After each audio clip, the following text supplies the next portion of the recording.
గత 10 ఏళ్ల క్రితం గుజరాత్ రాష్ట్రంలో ఓ అరుదైన పాము శాస్త్రవేత్తల బుర్రలకు పని చెప్పింది. ఎందుకంటే ఈ జాతి పాము గుజరాత్లోని సూరత్లో ఉండే అవకాశం లేదు. ఎందుకంటే ఇలాంటి పాము గుజరాత్లో ముందెన్నడూ కనిపించలేదు. అయితే ఇక్కడ మరో ట్విస్ట్ ఏంటంటే ఈ రకమైన పాము సహజంగా సూరత్ ప్రాంతంలో కనిపించే అవకాశం లేదు.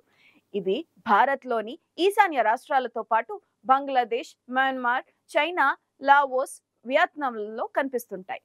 భారత్లోని డార్జిలింగ్, అరుణాచల్ ప్రదేశ్, మణిపూర్, నాగాలాండ్, మేఘాలయ, మిజోరాం, అస్సాంలలో ఈ పాము కనిపిస్తుంటుంది.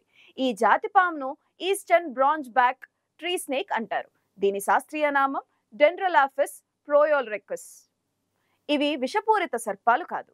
మనుషులకు వీటి వల్ల ఎలాంటి హాని ఉండదు.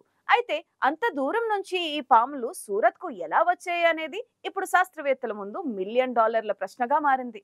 10 ఏళ్ల క్రితం గుజరాత్ సూరత్లోని ఒక అరుదైన పాము కనిపించడంతో జంతు ప్రేమికులు, శాస్త్రవేత్తలు ఆశ్చర్యపోయారు. ఒకటి మాత్రం నిజం, ఇలాంటి పాము గుజరాత్లో ముందెన్నడూ కనిపించలేదు. అలాగని అదేమీ కొత్త జాతి కాదు. 2015 నుంచి నేటి వరకు ఆ జాతికి చెందిన 7 పాములు సూరత్ చుట్టుపక్కల ప్రాంతాల్లో కనిపించాయి.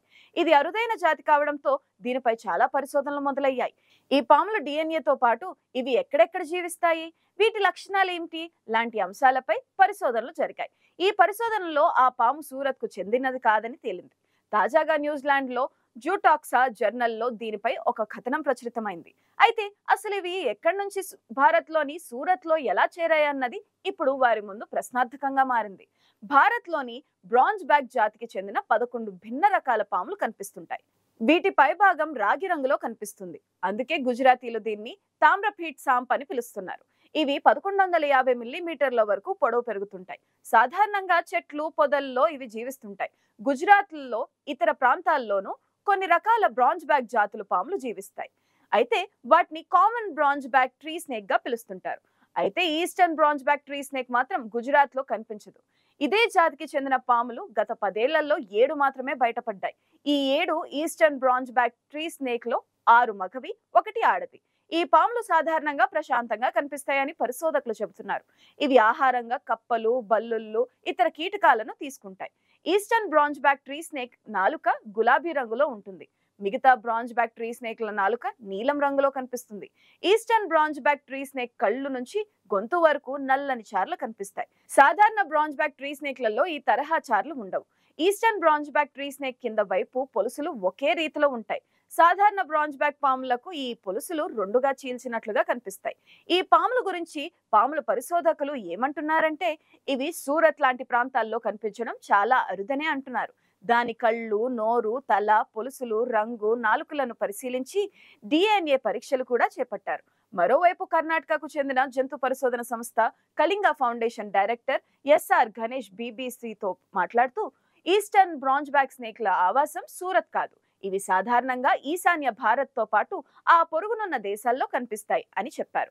ప్రస్తుతం ఈ పాములపై పరిశోధన చేపడుతున్న వారిలో దికాంష్ పర్మార్, ఎస్ఆర్ గణేష్లతో పాటు ముంబైలోని ఠాక్రే వైల్డ్ లైఫ్ ఫౌండేషన్ కు చెందిన Ishan Agarwal, south east Asian herpetology society నిపుణుడు జర్మన్ జెర్నాట్ వోగెల్ కూడా ఉన్నారు. ఈ పాముకు చెందిన భిన్న లక్షణాలను వీరు పరిశీలించి 11 రకాల ఇతర పాములతో దీన్ని పోల్చి చూశారు. ఈ పరిశోధన ఫలితాలు జుటాక్సా జర్నల్లో ప్రచురితమయ్యాయి. గుజరాత్ లో ఇప్పటి వరకు 64 జాతుల పాములను గుర్తించారు. తాజా పాములను కూడా వాటికి కలిపితే ఈ సంఖ్య 65కు పెరుగుతుంది. అయితే ఈ జాతి పాము 2000 కిలోమీటర్లు ఎలా ఇంత దూరాన్ని దాటుకుని వచ్చింది? గత 10 ఏళ్లలో సూరత్ లోని అబ్వా, పిప్లోడ్, వేసు, నవ్సారీ బజార్, ఉధానా లాంటి ప్రాంతాల్లో ఈ పాములు కనిపించాయి. ఈ పాములు కేవలం జనవరి నుంచి జూన్ మధ్యలో మాత్రమే కనిపించాయి. శీతాకాలంలో ఇవి సుప్తావస్థలోకి వెళ్ళిపోతాయి. ఏదైనా సురక్షిత ప్రాంతానికి వెళ్లి తలదాచుకుంటాయి. అలా సుప్తావస్థలోకి వెళ్ళినప్పుడు 5 లేదా 6 పాములను ఏదైనా వస్తువుల రవాణాతో కలిపి ఇక్కడికి తీసుకొచ్చి ఉండవచ్చని నిపుణులు చెబుతున్నారు. అయితే సూరత్ ప్రాంతానికి న్యూజిలాండ్ నుంచి సముద్రం ద్వారా కంటైనర్స్ వస్తుంటాయి.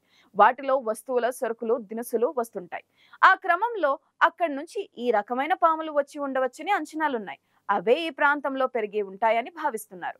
గుజరాత్ లో ఈ పాములు ఎక్కువగా ఇళ్లకు పరిసరాల్లోనే కనిపించాయని, కాబట్టి అటవీ ప్రాంతాల్లో ఇవి జీవించే అవకాశం తక్కువని వారు అంటున్నారు.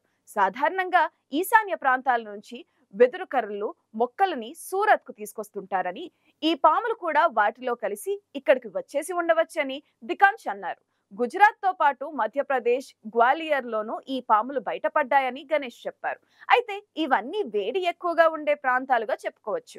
ఇవి ఆ పాములకు ఆవాసంగా సరిపడవు. ఎందుకంటే అవి కాస్త ఉష్ణోగ్రతలు తక్కువగా ఉండే ప్రాంతాల్లో జీవిస్తాయి. ఇక్కడ గుడ్లు పెట్టడం, తమ సంఖ్యను రెట్టింపు చేసుకోవడం లాంటి వాటికి అవకాశాలు చాలా తక్కువ. అంతేకాదు మన దేశ చరిత్రలో హిందూ దేవతల ప్రస్తావన తప్పకుండా వచ్చి తీరుతుంది. అందులో శివుని మెడలో పాము, కృష్ణుడు పాము పడగపై నాట్యమాడటం మనం వింటూ ఉంటాం. ఆ రకమైన సర్పాన్నే వాసుకి అని కూడా అంటారు. పురాతన కాలంలో ఆ రకమైన పాములు మన దేశంలో నడియాడినట్లు ఆధారాలు లభించాయి. 2005లో గుజరాత్ లో గుర్తించిన ఈ పాము శిలాజాలు గురించి పరిశోధకులు ఆసక్తికర విషయాలు వెల్లడించారు. ఈ భూమిపైన తిరిగిన అత్యంత భారీ సర్పం ఇదేనని తేల్చి చెప్పారు. 4.7 కోట్ల సంవత్సరాల క్రితం ఈ పాము జీవించిందని, కచ్ అడవుల్లో సంచరించిందని తెలిపారు. ఈ పాము పొడవు 36 నుంచి 50 అడుగులు పొడవు ఉండవచ్చని అంచనా వేశారు. అంతరించిపోయిన టైటనోబోవా జాతి పాములకు ఈ వాసుకి ఇండికస్ కి తరువాత తరం పాములు అయ్యుంటాయని అభిప్రాయపడుతున్నారు. ఇది 1000 కిలోల బరువు ఉంటుందని అంచనా వేస్తున్నారు. ప్రస్తుతానికి ప్రపంచంలోనే అత్యంత పొడవైన బతుకున్న పాము పైథాన్. దీని పొడవు 33 అడుగులు. శిలాజాల ఆధారంగా ఇది చాలా నెమ్మదిగా కదిలేదని గుర్తించారు. ఆనకొండ, పైథాన్స్ లాగానే ఈ పాములు కూడా క్షణాల్లో వేటాడి తినేవని వివరించారు. ఉష్ణోగ్రతలు ప్రమాదకర స్థాయిలో ఉన్న ఆ సమయంలో చిత్తడి నేలల్లో చల్లదనం కోసం ఈ పాము తిరిగి ఉంటుందని చెబుతున్నారు.